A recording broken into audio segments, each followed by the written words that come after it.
I just want to say I'm really happy I made it to Canada. So I'm happy to be here, happy to see all of you, and my two guests need no introduction, partially because Tina already did it, but I'm so pleased to be joined by self-described feminist, Prime Minister Justin Trudeau,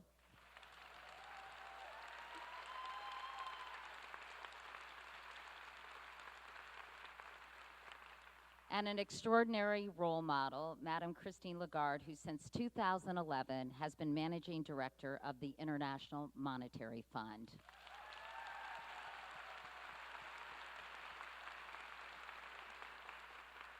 So welcome to both of you. And before we get to specifically to gender issues and the extraordinary work that I think you have both done on this topic, Prime Minister Trudeau, I just wanted to ask,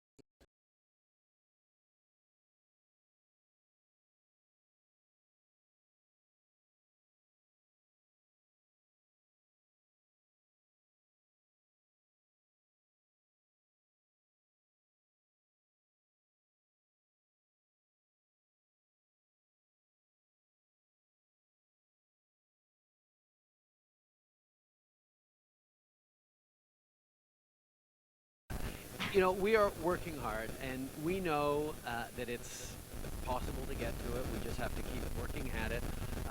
The relationship between Canada, the U.S., and Mexico has created extraordinary developments over the past 2.5 decades.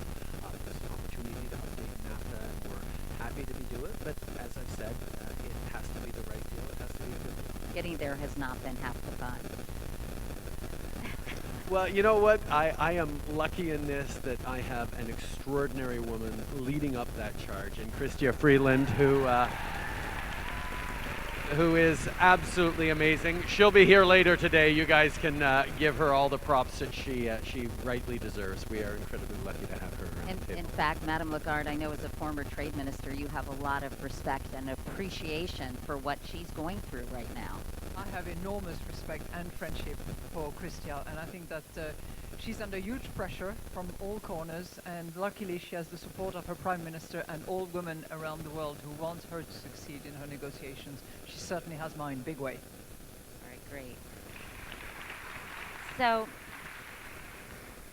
let's get started on sort of the big topic that we're tackling today. I know that earlier this year, Prime Minister, Canada hosted the G7 summit, and you put women's advancement quite high on the agenda. Your Women's Advisory Council published a report called Make Gender Inequality History. With so many crises happening worldwide In the world, to talk about sort of the big issues and the big trends and the big challenges facing our economies, our workforces. And there is no question that increasing growth, increasing opportunity for everyone is a not just a moral argument, it's a fundamental economic argument. So every G7, the president country gets to set a couple of themes that are particularly important to dive into. And for example, we did one on oceans that is talking about oceans cleanup and oceans protection and showing global leadership as a council, which is great. But instead of doing that also with women, where there would be a session on women's empowerment or advancement, we said, no, we're making it a horizontal theme. So we put together a Women's Advisory Council, Gender Advisory Council, of which Christine was a special advisor, an important player on, to make sure that every single session, every single focus, ministerial meeting or agreement that came through the G7 had representatives of this Women's Council involved, engaged, to recognize that women's issues aren't just their own little silo. They touch on every single aspect of any economic conversation. And that horizontal approach is one that we're really delighted we were able to launch, have a significant outcomes to, and will continue next year with France's G7 leadership as well.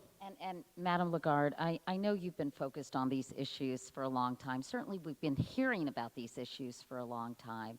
I know with the Me Too movement, we're going to talk about that a little later in our conversation, they have greater urgency. But what other factors do you think are at work that are really propelling these issues front and center? What is going on? Why does it feel like kismet for at least the conversation, if not the action? Well, first of all, let me tell you from my perspective, because I was sitting in all these G7 finance ministers, leaders meetings. And what Canada has done under the leadership of Prime Minister Trudeau is something that I would not have anticipated. You've made women discrimination, the whole issue of women, a topic that is an absolute must. And I think that you, for many of those countries that were involved, made it politically incorrect to actually be dismissive, be discriminatory, or be full of, you know, those very funny smiles that you get sometimes, you know? Oh, a woman issue, yes, of course. Well, that's no longer in the cards. And I have to tell you, huh? Patronizing? It's a combination of patronizing, vaguely amused, entertained. That is all gone. And, you know, it was... Not all gone, well, but it's... No, I'm talking about the G7 circle. I don't think that any other G7 leaders will dare say, no, I'm sorry, but I'm not putting this on the agenda. It's ancillary. You know, the way you put it up there, you insisted with your colleagues. We all women of the W7, because there was an advisory council that was composed of many talented women, including many Canadian women. The way we sort of looked at all these leaders in the eyes, it made it just impossible for them to either ignore or consider as secondary that particular topic. So it's both the horizontality and the height at which Canada put women that really made a huge difference in my view. So we're talking about leadership. We're talking about leadership, we're talking about the proper measurement of what it means, because as the Prime Minister said, it's an economic summit. And all those leaders are interested in solid, sustainable, inclusive growth. And if you say growth, it has to go through women. If you say inclusive, it has to go through women. If you say sustainable, it has to go through women. Because, you know, I'm not inventing, and I'm not, you know, talking about the moral side of it, but just at the IMF, we've done a lot of analysis of what it means. It improves growth, it improves inclusiveness, and it certainly improves diversification of the economy, which means more sustainable economies. And that ignores the whole climate change approach, which is also very often, how would I put it? Better, I think women tend to be more attentive to those issues than men in general. So, voila. So it's good for, I concur with you with present company excluded, but you know, clearly it's good for the bottom line, and yet 90% of countries still have at least one legal barrier to women's economic participation. These barriers impact 2.7 million women globally, include things like restricting their access to credit, denying them their ability to own property. So what will it take to remove those barriers?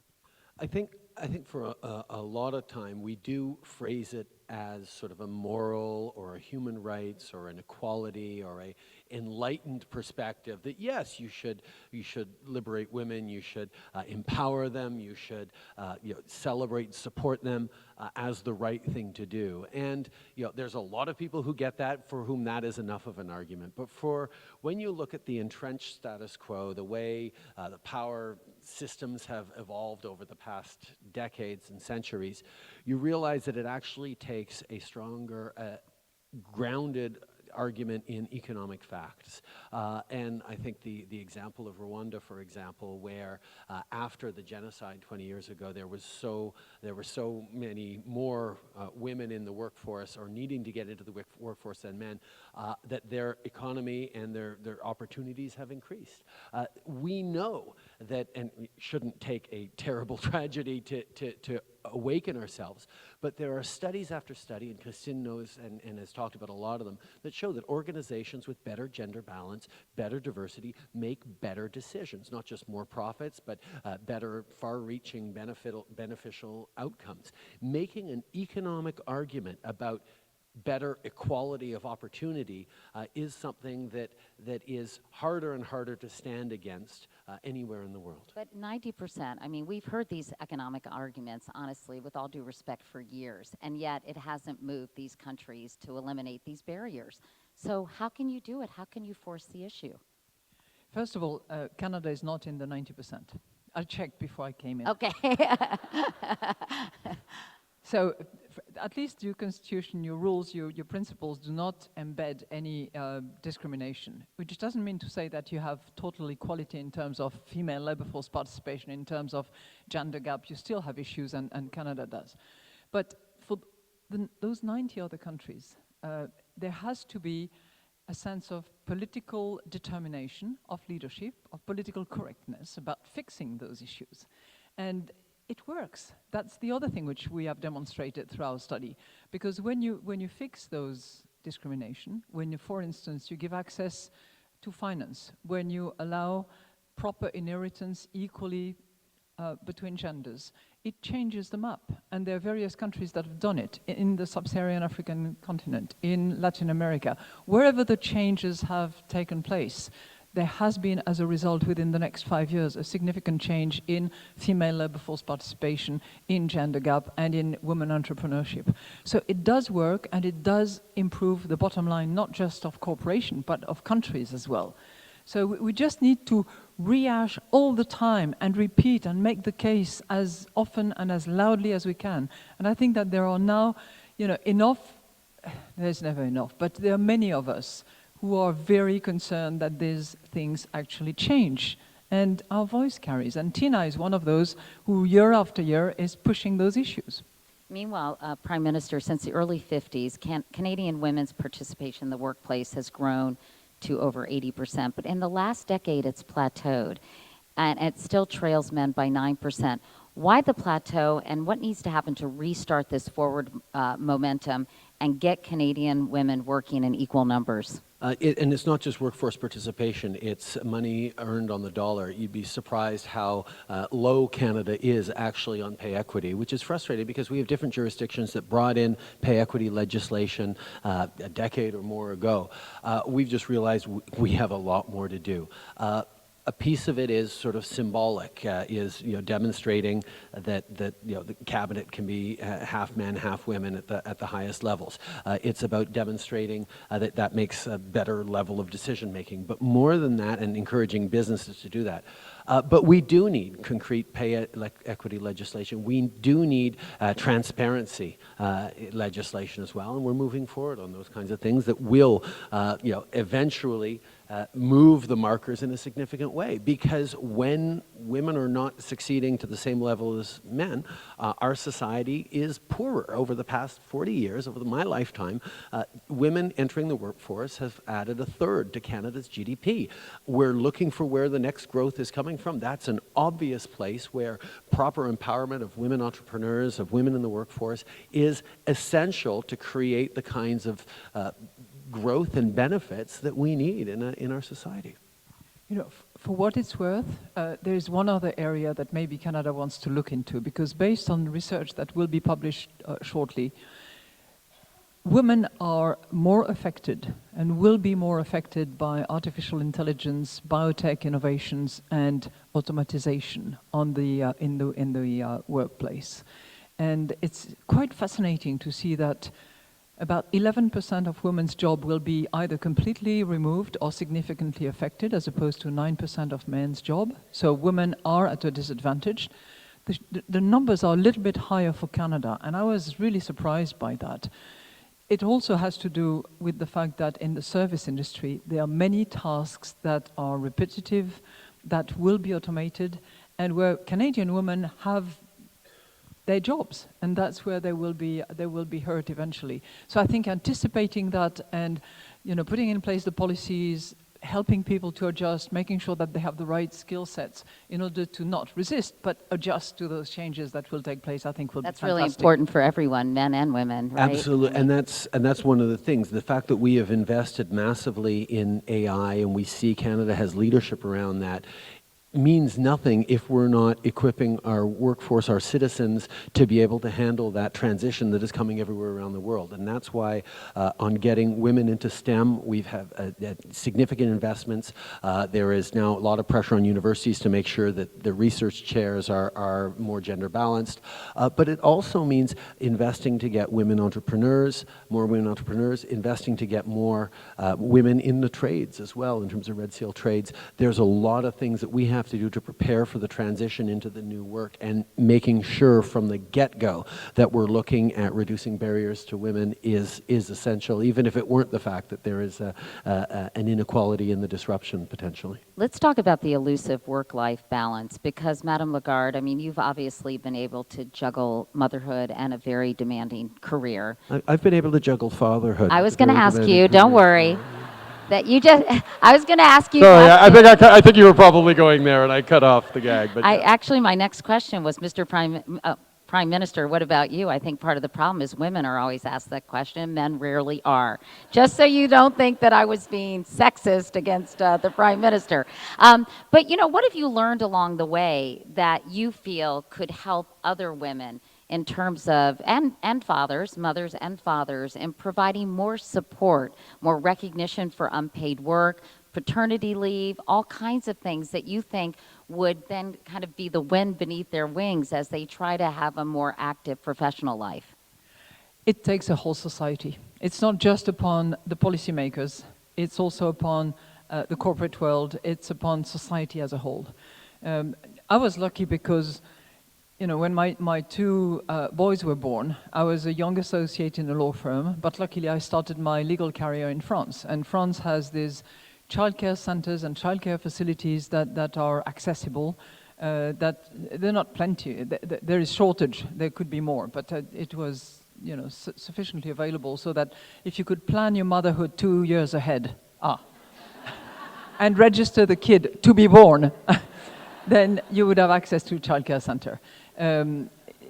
But I was also lucky because I took that fight within Baker McKenzie, and I managed to get the partnership to agree that it's not because a young female partner goes on maternity leave, so to speak, for a month or 2 months, that she loses the benefit of her participation. So we put in place a system that equalized the participation, which is the compensation that partners were receiving, and the male partners, because it was, you know, vastly male dominated in those days, agreed that they would, you know, chip in and pay for that.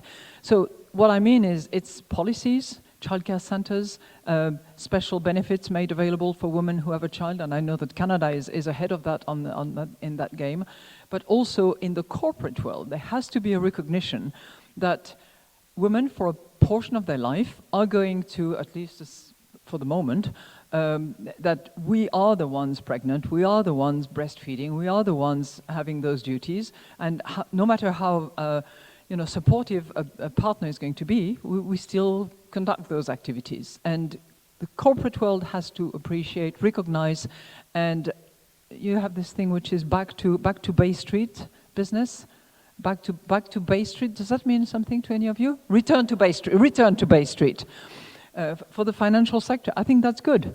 And many companies and corporates should acknowledge that and make sure that once a woman has contributed to a company, if she goes away for a period of her life, it should be made easier for her to come back, and there should be programs in place to accommodate and help her adjust to that world which she has left for a little while. There's no reason why, as I did it for my first child, you go away for 2 weeks, you feel guilty for the rest of the next few months, and not the rest of your life, I have to say. When they grow up, they recognize. I was so excited to go back to work after I had children, and I don't feel bad about it because they're great girls. Anyway, Prime Minister, what about the use it or lose it paternity leave, and really trying to make sure that fathers, while they can't breastfeed, at least not yet, that they take an active role in child rearing? Well, I think understanding that there's a new generation of fathers who are wanting to be more engaged, and I think helping that along. Because if you imagine, we are bringing in next year, use it or lose it, 5 weeks of second parent leave, which of course will be mostly used by fathers, hopefully, where if you imagine an employer hiring a 25-year-old, he's got to know that, or she's got to know that whether it's a man or a woman they're hiring, if they're going to start a family, there's a chance that they take time off. And that sort of evens things a little bit. More than that, it also gives men an opportunity to experience what I was just in a great roundtable with women entrepreneurs, being the primary caregiver for a few weeks. Understanding that it's you that has to change your plans because there was a bleeding nose at daycare or in grade 2. It's you who has to just sort of suddenly be the one stop for everything. I mean, I know I'm guilty of this. When I'm in charge, something goes wrong, I usually just have to wait till Sophie shows up and she helps me with the rest of the parenting stuff. And I'm a pretty good dad, but there is that idea of giving the responsibility to men in a very explicit way leads to the kinds of societal shifts that we need, where so much of the unpaid work, so much of the extra family tasks automatically fall on women, and they shouldn't. There should be much more shared equal parenting, and these steps are the kinds of things that, yes, government can do. And you're right, it's businesses, it's the whole of society, but we all have to figure out paths to be part of that, and that's why I'm glad we're doing that. Gosh, I can't believe how fast the time has gone, because we don't have that much time left, which is super annoying, because I could talk to you all for another hour. But Madame Lagarde, let's talk about not just participation, but leadership roles. You obviously have had a number of extraordinary leadership roles throughout your career. It's still frustrating that more women are not given the top jobs in these companies and these corporations. What can be done to change that? You know, I used to think that there should not be quotas, but I have massively changed my mind on that. And I think that if we do not have in place distributed quotas, I'll go a bit one step further than what I used to say. It has to be distributed along the hierarchy of a company.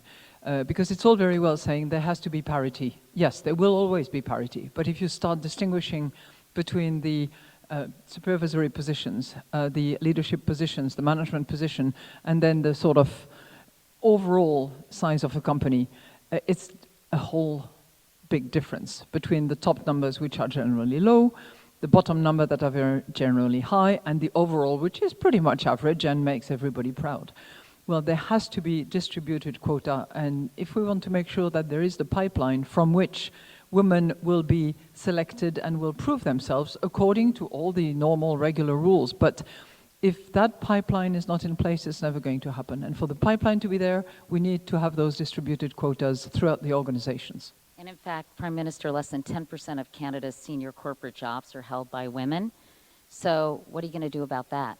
Well, I mean, one of the things I talk about just in terms of the pipeline, and we were worried about that pipeline. That's why before it could be 2015 and we have a gender-balanced cabinet, I had to go out and we recruited in 2014, 2013, 2012, and got women to step up into politics.